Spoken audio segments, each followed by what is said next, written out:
mis julk see siin on? Selle julga nimi on luuraja.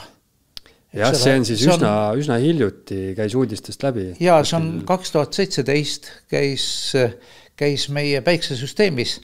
Nüüd esimese kategooria tsivilisatsiooni päiksesüsteemis tuli meie nii-öelda selle ekvatoriaaltasand, kus meil planeedid kõik tiirlevad, selle suhtes peaaegu risti või nurga all, et ütleme niiviisi, et ei tea kust kosmose sügavusest väga soliidse kiirusega, väga erilise trajektooriga arvati, et äkki on komeet, äkki on midagi muud, aga siis see oli siis Hawaii saarte observatooriumis ja siis kohalikus keeles kohalikud nimetasid seda Oumuamua, mis tähendab siis luuraja või spioon või pioneer või eks ole. Et see on niisugune kirjanduslik või niisugune triksterlik nimepanek ja siis siin on kunstniku selline ettekujutus asjast kirjelduse järgi, et ta on silindriline, väga pikk ja siis ulmekirjanikud on ammu kirjutanud sellest, et arenenud tsivilisatsioonid ei pea poltidest ja mutritest kokku panema mingeid karkasse või struktuure, et nad saavad kasutada siis looduslikke kunagi purunenud taevakehi, võtta sealt niisuguse igavese suure juraka ja siis kohandada ja sinna sisse rajada ja ehitada kõike, mida vaja on.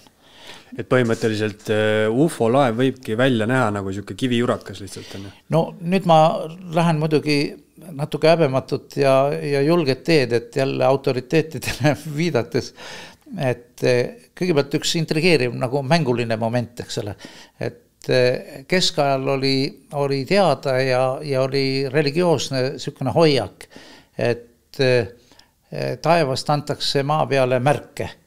Et kui märgatakse mingisugust kas komeeti või mingisugust värvikat taeva nähtust või taevakeha, eriti komeedil, millel oli pikad sabad ja mis tükk aega liikusid nii-öelda taevarannal, siis nende järel või nendega kaasnes tavaliselt mingid kas majanduskriisid või reeglina terviseprobleemid, kas epideemiad ja muud tõsised sellised sotsiaalsed ja bioloogilised hädad niiviisi.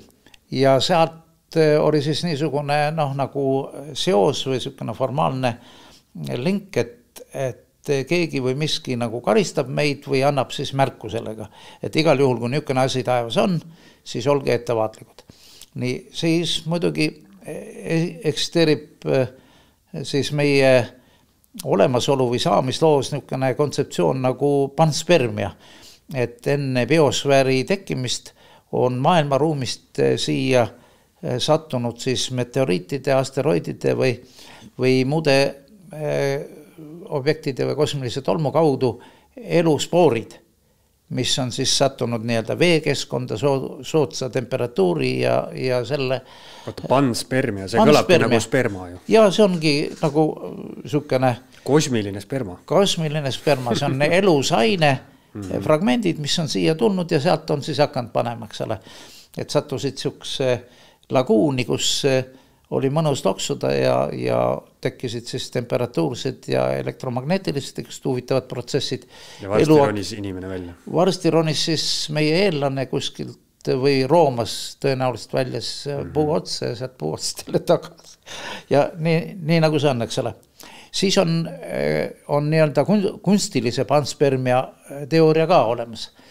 Et see on nagu viimased aastakümned nagu populaarne. See tähendab seda, et arenenud tsivilisatsioonid, jälgides siis erinevaid taevakehi, planeete kõige enam, kui need planeedid on jõudnud sellisesse küpsusesse, et seal on hüdrosfäär, atmosfäär ja eluks soodsad tingimused tekkinud, siis nad nii-öelda eostavad või viljastavad selle ära, paiskavad sinna ja toovad siis nii-öelda elu spermid või siis nii-öelda eosed ja sealt tekib tsivilisatsioon.